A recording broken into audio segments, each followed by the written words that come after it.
history and archaeology. And we are here, I would like to invite here Vera Kuklina. And Vera Kuklina, Khadbaatar, and Vera Kuklina, George Washington is holding Sondage. And here, our very first. For hosting us and for giving me the floor, right, as the first presenter, and it's really embarrassing for me that I can't address you in Mongolian, but I hope next year I will be able, because I'm working on it. And I'm from George Washington University, representing a big team of researchers working on the project on frozen commons. And our journey towards studies in Mongolia was not ordinary, because originally the project was funded by National Science Foundation for Arctic Studies, and we were working in US and Russia. But after the war started, we had to reconsider our area of study. And I'm very thankful for Mongolia, for Mongolian colleagues, and for all experts in Mongolian studies who helped me to navigate this transition. And that for 2 years now, we are already working with our colleagues and communities in the Khadbaatar IMAC, and I have Khadbaatar Sondag here who is co-presenting, and if you have any questions, you can ask him in Mongolian, in difference with me. So here is our some first results of our project. So why frozen commons? We call them frozen commons because it's transforming ice, snow, and permafrost that are currently undergoing under climate change significant transformations, but they are collectively used and governed by communities and other stakeholders. And why it's important, we can see in the Arctic, because in the Arctic we see that climate change is happening much faster than in the rest of the world. It's in fact 4 times faster. And then there are 4 million people who live in these Arctic conditions, and now they are first-hand experiencing all this climate change impact. And why we are doing it in Mongolia, it was obvious choice for us, because 26% of Mongolian territory is covered by permafrost. And the rate of climate change is much faster than in the rest of the world, almost as fast as in the Arctic. And we see that there is glaciers retreating, and we see how the different climate events are happening right now, and decrease in the contribution from meltwater to total runoff. So in our studies, what we are doing is we are trying to understand the meanings of frozen commons, how they are used, and we are working in the Khadbaatar IMAC, trying to understand knowledge about frozen commons, about everyday practices, and how people are adapting to this climate change, because this experience is very important for understanding how people in general in the world should move forward with this climate change challenges. So the research questions that we ask in our project is, what do snow, ice, and permafrost mean for the life in the Arctic? And Mongolia gives an example of what it means. And how do local communities govern these frozen commons? What changes they observe, and how it affects their local livelihoods, and how people adapt, and how we as researchers can provide some data, because we are working with hydrologists, permafrost scientists, climate scientists, and we are trying to model future changes, getting input from both traditional knowledge and from scientific knowledge, and how we can help to adaptation and mitigation strategies. So here is one of the maps that we are working on with my colleagues. So they have created a huge database, and any data that is available we can share freely with anyone who is interested, and we can create graphics not only what happened in the past, but also what will be happening in the future. And you can see on this map that permafrost areas that are changing significantly are located not only in the Asian Russia, but also in Mongolia, and they are have quite similar trends with changes in Alaska. So here is our Khadbaatar main area of studies, and we know that about 30% of its territory is protected areas, and it's what we need to take into account when we are looking at how people can adapt. And you can see that the climate change is significantly affecting this region. So how we do our research, we are conducting mobile ethnography, traveling in Kosovo, IMAC, by horses, by ferry, and by buses, and building relations with communities. We are gathering interviews with knowledge holders, and then for our students, we translated using DeepL and Google Translate, and then we are creating a hazard map to understand where exactly some changes and what challenges would be located.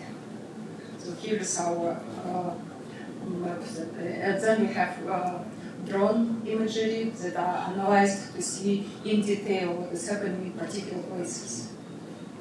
And working on Kosovo, we identified the following frozen commons, important for local livelihoods.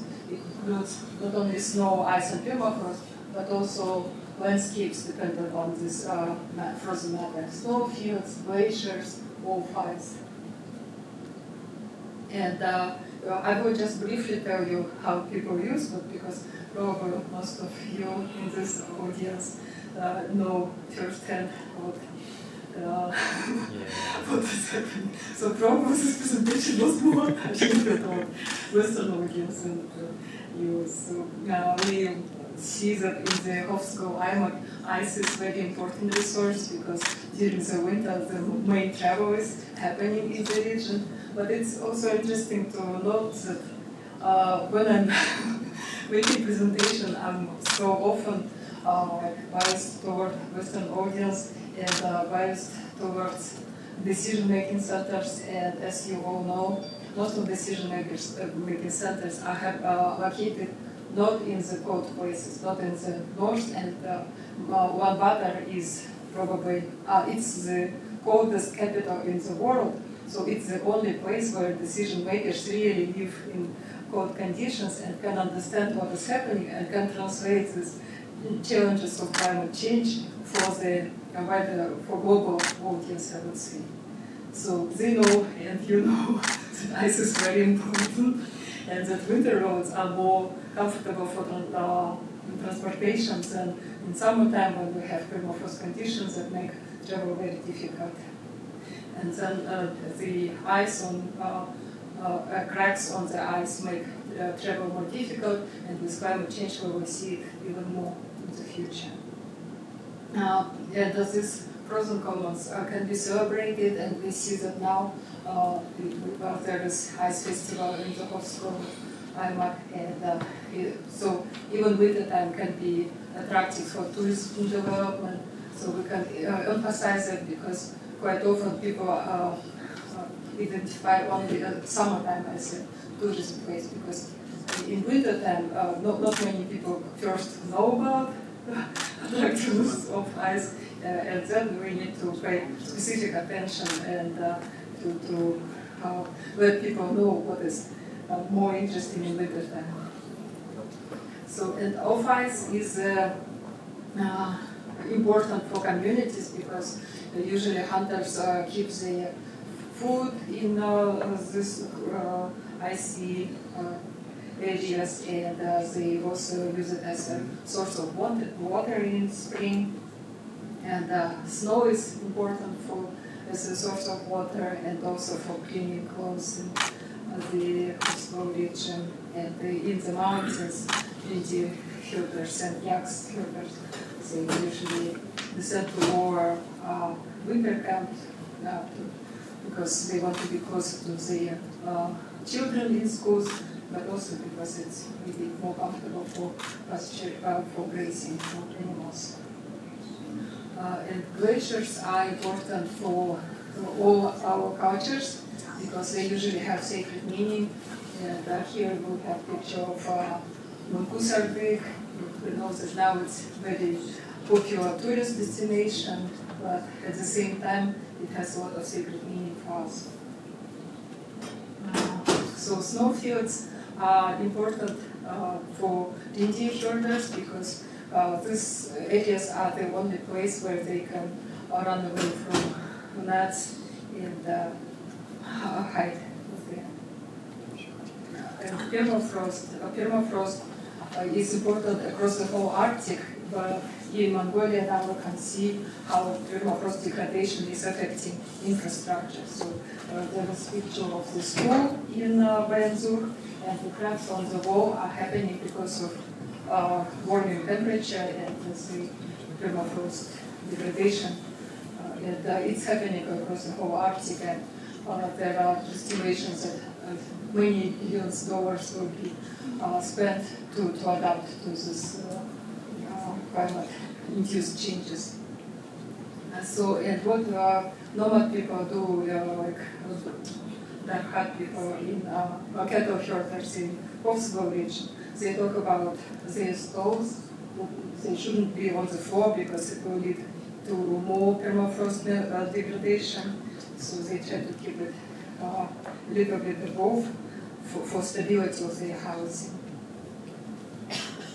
So this variety of frozen commons, we made this preliminary model of how they are all related to frozen commons, what different usages we have, and the next steps will be what exactly is changing with climate change and what we can expect in the future.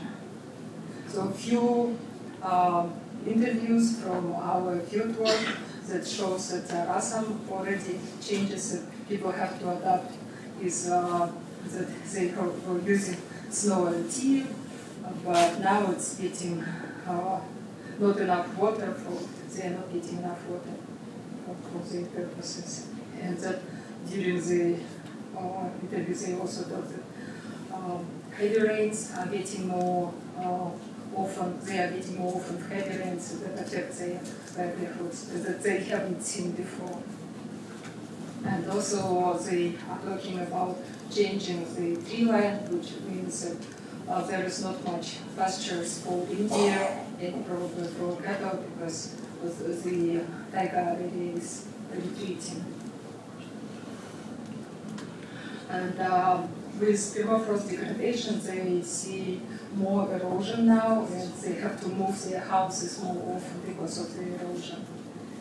And they also get much more floods and much more mudfalls, which is also something they witness now more than before. And during our assessment, we created this hazard risk assessment map, and you can see that the darker the color, more changes are expected. There is more risk of specific hazards happening in those areas. And for example, we can see mass wasting against mudfalls near Zagarnur and in some other areas. And then they witness lakeshore erosion, and then lakeshore flooding because of heavy rains that are happening more often. And the permafrost, it's happening because of permafrost degradation, plus that much more vehicles are traveling now than it was before, which also affects local landscape. Then the karst fluvial erosion is also related to permafrost degradation, and they also see it more now than in the past. So thinking about these changes, we use not only our scientific methods, not only maps, but also we work with artists. And here I would like to show you the digital art created by my fellow project artist who was thinking about climate change.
scientist, was discussing with me what the water and frozen water mean for us.